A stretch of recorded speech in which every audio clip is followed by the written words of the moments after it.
Sejarah dan keagungan mazhab Syafi'i. Bismillahirrahmanirrahim. Assalamualaikum warahmatullahi wabarakatuh. Alhamdulillahi rabbil alamin, wassalatu wassalamu ala ashrafil anbiya'i wal mursalin wa ala alihi wa sahbihi rasulillahi ajma'in. Allahumma salli ala sayyidina Muhammad wa ala ali sayyidina Muhammad. Rabbi israh li sadri wa yassir li amri wahlul 'uqdatam min lisani yafqahu qawli. Hasbi rabbi jalallahu ma fi qalbi ghairullah. Nur Muhammad sallallahu la ilaha illallah. Sejarah dan keagungan mazhab Syafi'i oleh Kiai Haji Sirajuddin Abbas. Sejarah ringkas Imam Syafi'i rahimahullah. Nama asli dari Imam Syafi'i adalah Muhammad bin Idris.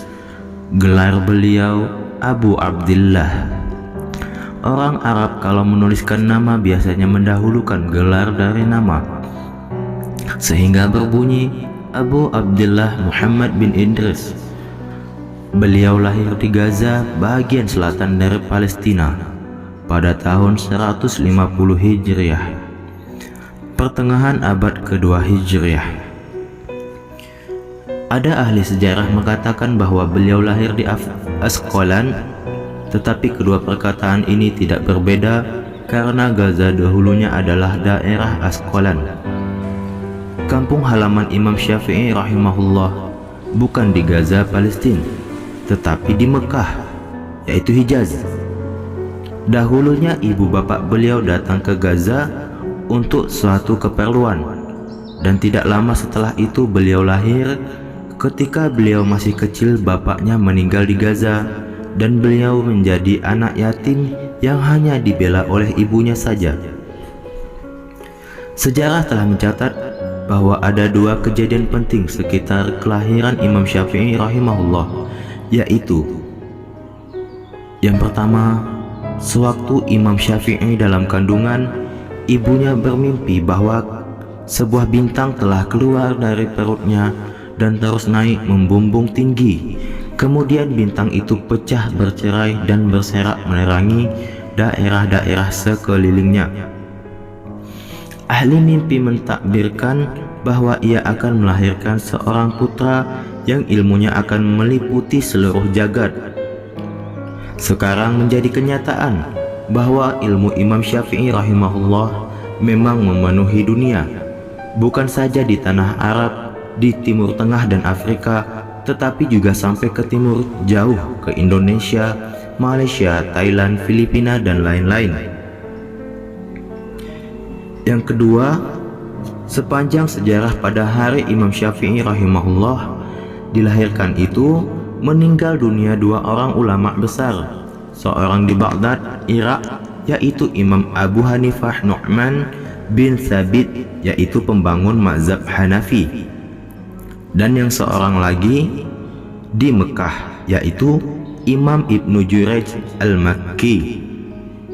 Ia merupakan mufti Hijaz ketika itu. Kata orang dalam ilmu firasat, hal ini adalah suatu pertanda bahwa anak yang lahir ini akan menggantikan yang meninggal dalam ilmu dan kepintarannya.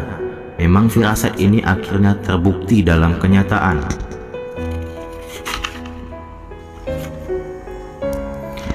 Nenek moyang Imam Syafi'i rahimahullah adalah Muhammad bin Idris bin Abbas bin Utsman bin Syafi' bin Sa'id bin Abu Yazid bin Hashim bin Abdul Muttalib bin Abdul Manaf bin Qusay.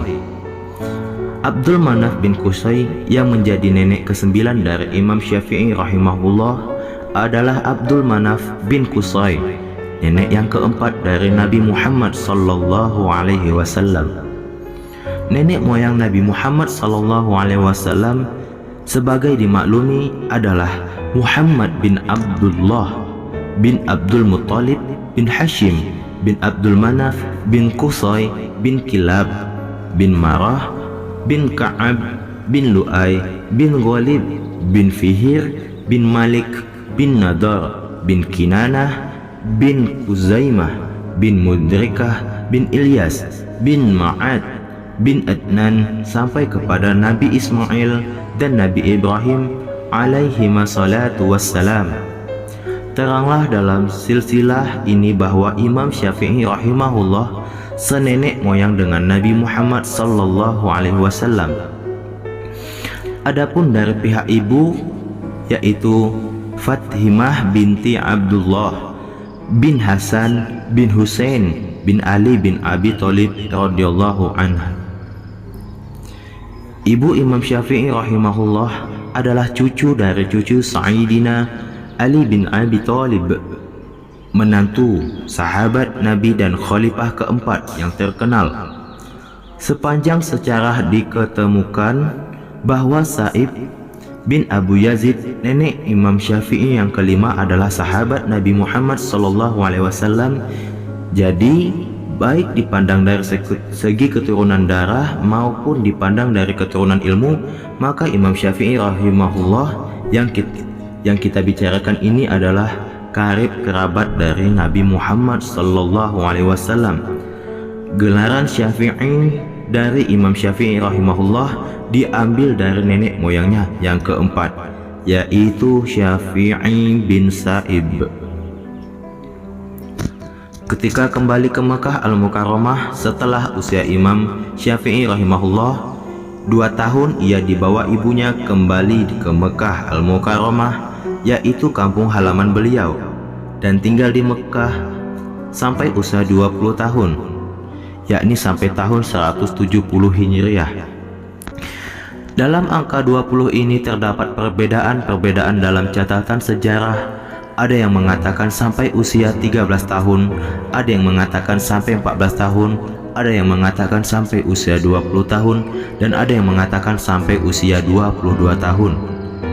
Tetapi penulis buku ini sudah memperhatikan dari semacam-macam segi, agak condong berpendapat bahwa Imam Syafi'i rahimahullah tinggal di Mekah sampai usia 20 tahun dan sesudah itu pindah ke Madinah Al-Munawwarah. Perbedaan angka ini diprinsipil. Yang terang, beliau tinggal di Mekah di waktu kecil dan setelah muda remaja pindah ke Madinah. Selama beliau di Mekah, Imam Syafi'i rahimahullah berkecimpung dalam menuntut ilmu pengetahuan, khusus yang bertalian dengan negara agama Islam sesuai dengan kebiasaan anak-anak kaum muslimin ketika itu. Sebagai dimaklumi bahwa dalam sejarah pada abad 1 dan 2 tahun Hijriah, umat Islam boleh dikatakan dalam masa keemasan, sedang memuncak membumbung tinggi. Agama Islam sudah tersiar luas, ke barat sampai ke Maroko dan Spanyol, ke timur sudah sampai ke Iran, ke Afghanistan, ke India Selatan, ke Indonesia dan ke Tiongkok dan Afrika, sudah hampir pada seluruh daerah.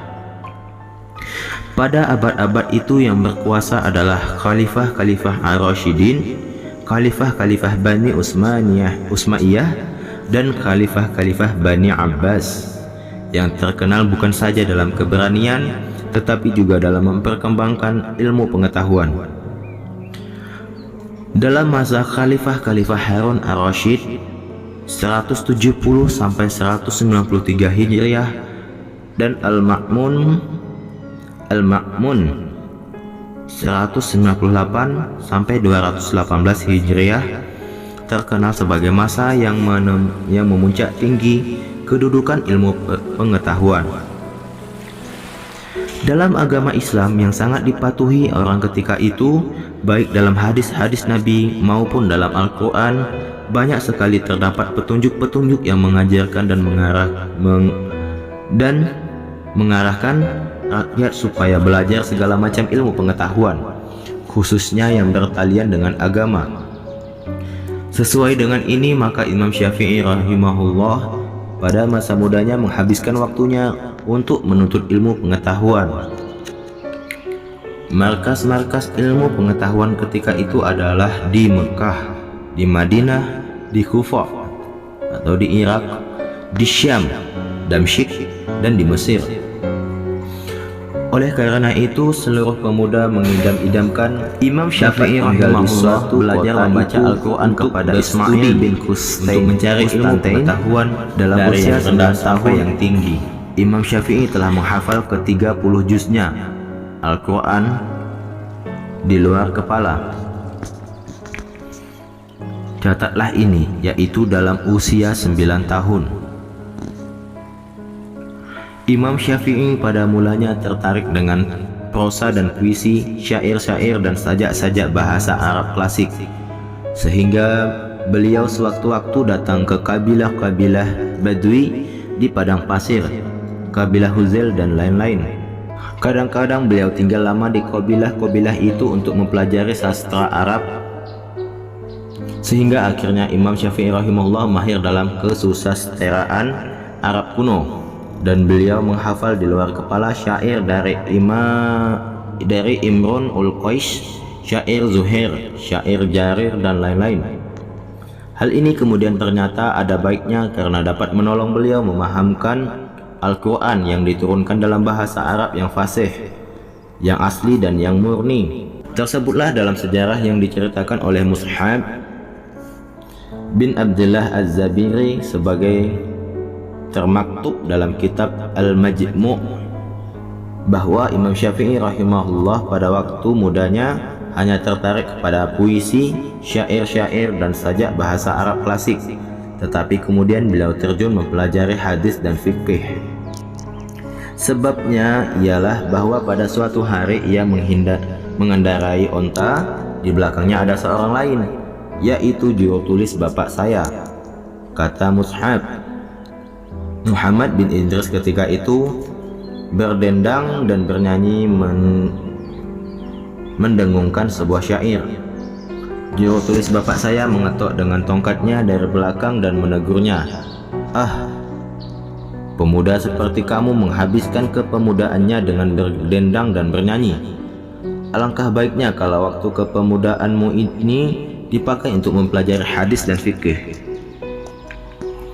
Berkata Mus'hab bahwa teguran inilah sebab yang menggerakkan hati Imam Syafi'i untuk mempelajari ilmu hadis dan fikih, dan kemudian beliau datang belajar kepada mufti Mekah Muslim bin Khalid Az-Zanji dan ulama hadis Sufyan bin Uwaniyah, wafat 198 Hijriah.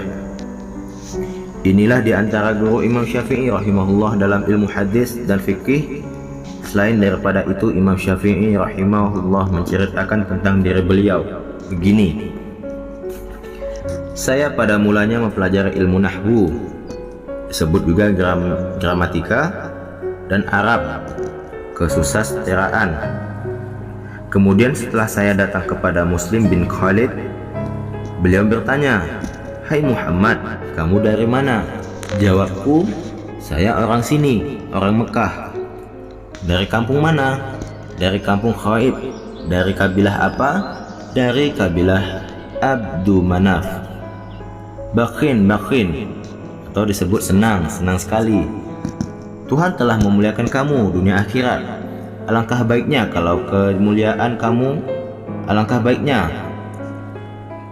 kalau kecerdasan kamu itu ditumpahkan kepada ilmu fikih. Inilah yang baik bagimu." Ucapan Imam Muslim bin Khalid inilah sebab yang menggerakkan hati saya untuk mempelajari ilmu fikih sedalam-dalamnya, kata Imam Syafi'i rahimahullah. Apakah ilmu fikih itu? Fikih dalam bahasa Arab berarti pengertian, kefahaman, dan dalam Islam berarti ilmu pengetahuan tentang hukum syariat Islam sesuai dengan dalilnya satu persatu. Umpama sembahyang hari raya hukumnya sunat sesuai dengan hadis itu. Riba hukumnya haram sesuai dengan firman Tuhan. Perkawinan tanpa wali tidak sah sesuai dengan hadis Nabi Muhammad SAW.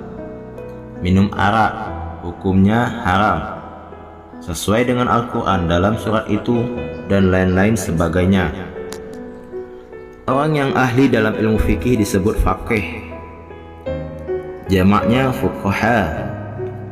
Kalau ada seorang muslim yang sampai derajatnya kepada faqih, maka itu satu bukti bahwa Tuhan telah menetapkan dia menjadi orang baik-baik sesuai dengan sabda Nabi Muhammad SAW. Man yuridillahu bihi khairan yufaqqihhu fid din. Barang siapa yang dikehendaki Allah untuk menjadi orang baik-baik, maka ia difakihkan dalam agama. Hadis riwayat Bukhari dan Muslim. Lihat Fathul Bari juz 1 halaman 173 dan Syarah Muslim juz 7 halaman 128. Arti difakihkan ialah dipintarkan. Di samping ilmu fikih ada lagi ilmu usul fikih. Ilmu usul fikih ialah ilmu yang mengetahui kaidah-kaidah atau pokok-pokok norma-norma, yang mana dengan kaidah-kaidah itu dapat diistinbatkan atau dikeluarkan hukum-hukum syariat dari dalil-dalilnya. Imam Syafi'i rahimahullah orang yang mula-mula menciptakan ilmu usul fikih ini. Imam Syafi'i ketika usia mudanya di Mekah mempelajari selain ilmu fikih juga ilmu tafsir, ilmu hadis, dan ilmu mustalah hadis. Apakah yang dikatakan ilmu tafsir itu? Ilmu tafsir ialah pengetahuan untuk hal ihwal yang bertalian dengan kitab suci Al-Quran, umpama sebab-sebab turunnya ayat, arti dan makna ayat dalam bahasa Arab, maksud dan tujuan ayat itu yang sesuai dengan kehendak Tuhan yang menurunkan ayat, mentakwilkan apa yang patut ditakwilkan, hubungan antara satu ayat dengan yang lain, penafsiran ayat yang satu pada yang lain, mana yang nasikh dan mana yang mansukh, mana ayat yang diturunkan di Mekah dan mana yang diturunkan di Madinah, dan lain-lain sebagainya. Imam Syafi'i rahimahullah di waktu remajanya mempelajari ilmu tafsir ini. Selanjutnya, apakah itu ilmu mustalah hadis? Ilmu mustalah hadis ialah ilmu tentang keadaan hadis, keadaan matan hadis, sanad hadis, orang yang membawa hadis itu, dan lain-lain sebagainya yang bertalian dengan hadis.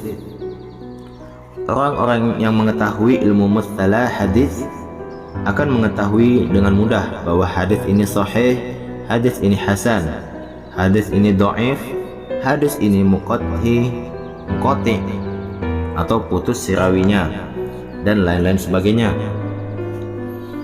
Pendeknya, Imam Syafi'i rahimahullah ketika di Mekah itu mempelajari ilmu fikih, ilmu hadis, ilmu usul fikih, ilmu mustalah hadis, ilmu tafsir, dan ilmu tajwid.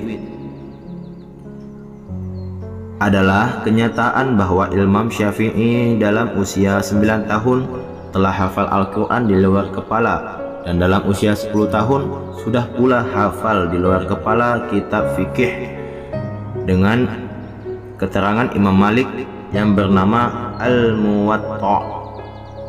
Sepanjang sejarah yang dinyatakan bahwa Imam Syafi'i rahimahullah membagi malam menjadi 3 bagian, yaitu sepertiga untuk belajar dan mengajar, sepertiga untuk beribadat dan bermunajat kepada Tuhan, dan sepertiga lagi untuk tidur.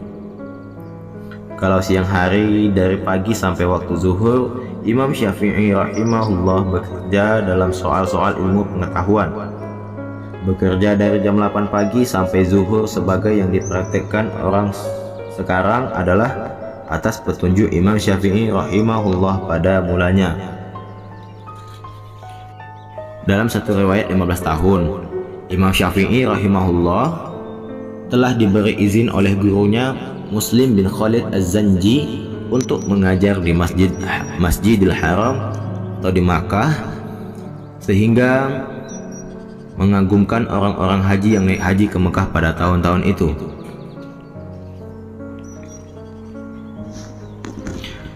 Kerajinan Imam Syafi'i rahimahullah. Muhammad bin Idris adalah seorang pemuda yang sangat rajin dalam belajar. Ia belajar dengan sungguh-sungguh dan tekun. Sebagai dimaklumi, beliau adalah seorang pengajar yang miskin, tidak mempunyai harta yang banyak untuk biaya belajar. Beliau seorang anak yatim, di mana belanjanya hanya diberi oleh ibunya yang dalam serba kekurangan pula. Tetapi Imam Syafi'i rahimahullah mempunyai keyakinan bahwa menuntut ilmu itu tidak tergantung kepada kekayaan, tetapi hanya kepada kemauan yang keras. Anak-anak miskin yang keras hati lebih banyak yang maju dibanding anak-anak yang kaya, yang biasanya suka malas. Beliau mengumpulkan tulang-tulang kambing atau tulang-tulang onta yang biasanya banyak berserakan, terutama sudah orang-orang mengerjakan haji di Mina. Beliau mengumpulkan pelepah-pelepah tamar yang kering. Beliau mengumpulkan tembikar dan batu-batu yang dapat ditulis, dan beliau mengumpulkan kertas-kertas yang dibuang orang-orang kantor yang dapat ditulis lagi. Beliau mendengar ucapan guru, dikte-dikte guru, lalu menuliskan di atas bahan-bahan tadi sambil memperhatikan dan menghafalnya mana yang patut dihafal. Pada suatu ketika penuh sesaklah kamar beliau dengan benda-benda tulang yang bertulisan itu, sehingga tidak dapat lagi beliau meluruskan kakinya ketika melepaskan lelah atau ketika tidur. Akhirnya beliau memutuskan agar semua tulisan itu dihafal saja di luar kepala, dan tulang-tulang itu dikeluarkan dari kamar supaya kamar tidurnya menjadi agak lapang. Semua yang tertulis dihafalnya di luar kepala, dan sesudah itu tulang-tulang dikeluarkan dari kamarnya. Jadi Imam Syafi'i rahimahullah sejak kecil sudah terlatih dan terdidik dengan menghafal di luar kepala.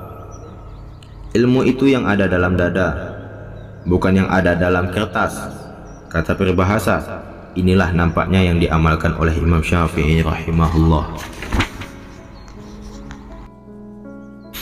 Maka dengan cara begini tidaklah heran kalau Imam Syafi'i rahimahullah dalam usia 9 tahun sudah menghafal Al-Quran di luar kepala, dan dalam usia 10 tahun sudah menghafal di luar kepala kitab Al-Muwatta karangan Imam Malik. Begitulah kecerdasan dan ketajaman otak Imam Syafi'i rahimahullah, dan begitulah Imam Syafi'i rahimahullah belajar sejak kecil sampai remaja, sampai dewasa berusia 20 tahun, di mana beliau sesudah itu pindah dari Mekah Al-Mukarramah ke Madinah Al-Munawwarah.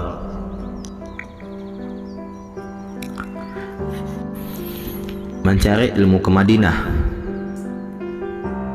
Pada seperempat terakhir dari abad kedua Hijriah, kota Madinah sedang gilang gemilang dalam ilmu pengetahuan, karena di sana banyak menetap ulama-ulama tabi'in, yaitu orang-orang yang berjumpa dengan sahabat Nabi, dan ulama-ulama tabi'in, yaitu orang-orang yang berjumpa dengan sahabat Nabi Muhammad sallallahu alaihi wasallam.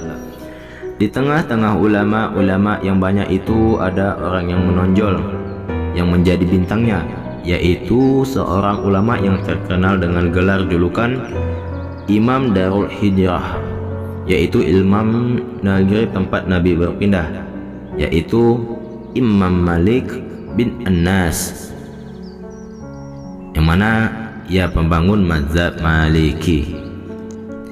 Imam Malik bin Anas lahir tahun 93 Hijriah, yaitu 57 tahun lebih tua dari Imam Syafi'i rahimahullah, dan wafat pada tahun 179 Hijriah, 25 tahun terdahulu dari Imam Syafi'i rahimahullah. Sepanjang riwayat, Imam Malik bin Anas ini adalah seorang ulama yang bersungguh-sungguh mengumpulkan hadis-hadis Nabi Muhammad sallallahu alaihi wasallam. Beliau kumpulkan dan beliau hafal sebanyak 100.000 hadis dalam masa 40 tahun. Ibnu Qudamah mengatakan bahwa Imam Malik bin Anas adalah seorang hufaz, penghafal hadis nomor 1 pada zamannya, dan tidak ada seorang pun yang menandingi beliau dalam soal penghafalan hadis itu. Hadis-hadis yang 100.000 banyaknya itu beliau teliti satu persatu. Beliau lihat isi si rawi yang membawa hadis-hadis, Kemudian beliau cocokkan dengan kitab suci Al-Quran tentang arti tujuannya. Pada akhirnya hadis yang 100.000 tak itu beliau pilih sehingga yang tinggal hanya 5.000 buah yang beliau anggap sangat sahihnya. Hadis yang 5.000 inilah yang beliau kumpulkan dalam satu kitab yang berbentuk kitab fikih sekarang yang diberi nama Al-Muwatta. Al-Muwatta artinya yang disepakati. Imam Malik bin Anas menamakan kitabnya dengan Al-Muwatta yang disepakati itu karena beliau telah memperlihatkan kitab itu kepada 70 orang ulama-ulama fikih di Madinah yang mana kesemua ulama itu menyetujuinya. Imam Syafi'i rahimahullah seorang yang mengagumi Imam Malik bin Anas dan pula seorang yang mengasihi kitab Al-Muwatta sehingga kitab itu dihafal di luar kepala pada ketika beliau masih berumur 10 tahun. Sungguh pun kitab Al-Muwatta sudah hafal di luar kepala, tetapi keinginan Imam Syafi'i rahimahullah untuk datang belajar kepada pengarangnya makin berkobar. Beliau ingin mengambil ilmu Imam Malik dari mulut ke mulut, yakni beradab-adaban. Maka beliau meminta izin kepada gurunya Muslim bin Khalid Az-Zanji untuk pergi ke Madinah menjumpai Imam Malik dan belajar pada beliau. Imam Syafi'i rahimahullah berangkat ke Madinah pada tahun 170 Hijriah dengan menumpang kendaraan onta 8 hari 8 malam lamanya dengan membawa sepucuk surat dari gurunya Muslim bin Khalid yang ditujukan kepada Imam Malik bin Anas. Selain itu Imam Syafi'i rahimahullah membawa surat pula dari wali Mekah semacam gubernur kepada wali Madinah, di mana wali Mekah minta agar kiranya wali kota Madinah memperkenalkan Imam Syafi'i rahimahullah kepada Imam Malik bin Anas. Selama 8 hari 8 malam perjalanan antara Mekah dan Madinah dengan unta, Imam Syafi'i rahimahullah membaca Al-Quran sebanyak 16 kali tamat atau khatam, dengan menamatkannya sekhatam siang dan sekhatam malam. Sesampainya di Madinah, beliau langsung menemui Imam Malik bersama-sama dengan wali kota Madinah. Imam Malik setelah menerima surat dari wali Mekah yang dialamatkan kepadanya, menyindir dengan mengatakan, "Subhanallah, kok menuntut ilmu Rasulullah pakai perantara?" Wali kota Madinah mempersilakan Imam Syafi'i berkata-kata, "Mudah-mudahan Tuhan dikaruniai Allah. Saya ini dari kaum Muthalib, datang kemari dari Mekah untuk menuntut ilmu dari Tuan Guru, karena saya sudah lama mendengar nama Tuan Guru dan sudah lama mengetahui ilmu Tuan Guru. Tetapi sekarang hendak mendengar dengan telinga sendiri pengajian-pengajian dari Tuan Guru." Sesudah Imam Malik memperlihatkan Imam Syafi'i seketika, lalu beliau berkata, "Siapa namamu?" Imam Syafi'i menjawab, "Muhammad bin Idris." Imam Malik menyambung, "Hai Muhammad, bertakwalah kepada Tuhan dan jauhi sekalian kedurhakaan. Saya melihat padamu akan terjadi apa-apa." "Baiklah," kata Imam Malik. "Baiklah." Ulang salah. "Baiklah," kata Imam Malik. "Besok datanglah lagi dan akan saya suruh orang membacakan Al-Muwatta kepadamu." Jawab Imam Syafi'i, "Tidak perlu dibicarakan orang lain karena saya sudah menghafal di luar kepala kitab Al-Muwatta itu." Imam Malik menjawab, "Kalau begitu keadaannya, cobalah baca." Imam Syafi'i rahimahullah lantas membaca kitab Al-Muwatta yang didengar oleh Imam Malik dengan seksama, dan di sana sini membetulkan pembacaan Imam Syafi'i yang lancar itu. Sesungguhnya Imam Malik sangat kagum melihat pemuda ini, karena masih dalam usia muda remaja sudah mendalam ilmunya, sudah mahir dalam arti ayat-ayat suci dan hadis-hadis Nabi dan kaedah-kaedah bahasa Arab. Kemudian Imam Syafi'i rahimahullah tetap siang hari mendatangi halakoh tempat Imam Malik mengajar di Masjid Madinah, di mana beliau bersama-sama pengajar-pengajar lain yang terdiri dari ulama-ulama besar dari seluruh penjuru mendengar dan mencatat pengajian-pengajian yang diberikan oleh Imam Malik, seorang ulama besar dan imam mujtahid yang jarang tandingannya. Akhirnya Imam Syafi'i rahimahullah mendapat kepercayaan besar dari Imam Malik dan lantas diundang menginap di rumahnya dan setiap hari datang ke masjid bersama-sama dengan pembantunya dalam mengerjakan kitab Al-Muwatta dan lain-lain. Dalam mengajarkan menit 33 menit lewat 33 menit pas. Akhirnya Imam Syafi'i rahimahullah mendapat kepercayaan besar dari Imam Malik dan lantas diundang menginap di rumahnya dan setiap hari datang ke masjid bersama-sama sebagai pembantunya dalam mengajarkan kitab Al-Muwatta dan lain-lain. Imam Malik membacakan kitabnya kepada murid-murid dan sesudah itu Allahu Akbar.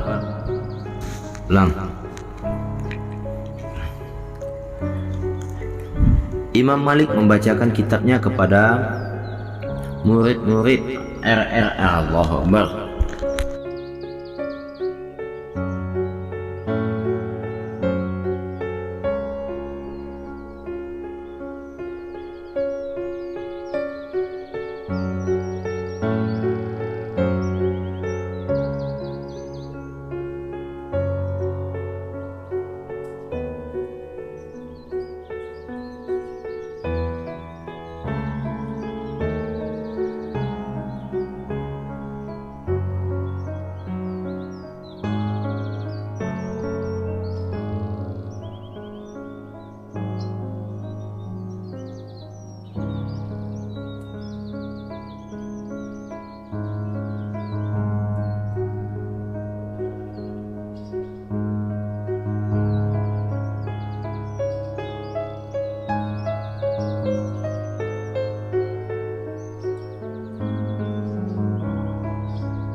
Thanks for watching, and don't forget to subscribe for more 8K Ultra High Resolution videos.